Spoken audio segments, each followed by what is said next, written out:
Kao što već mjesecima znamo, novi koronavirus može dovesti do virusne upale pluća.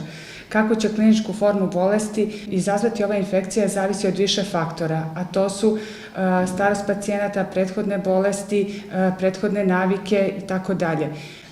Interakciju svih ovih faktora ne možemo unaprijed predvidjeti. Jasno je da će pacijenti koji boluju od imunosuprimirajućih stanja imati veću šansu da razviju težu formu ove bolesti. Međutim, nažalost, svjedoci smo da i mlađi i prethodno zdravi pacijenti razviju klinički tešku formu bolesti. Klinika za infektivne bolesti je od marta mjeseca predviđena za liječenje COVID pacijenata. Do sada smo pratili preko 1700 što ambulantno, što hospitalno liječenih pacijenata sa srednje teškom kliničkom slikom. Vodili smo sa aktualnim protokolima, usklađivali ih individualno u skladu sa stanjem pacijenata, prethodnim komorbiditetima i ostalim parametrima. Želja za zdravljem je pola zdravlja.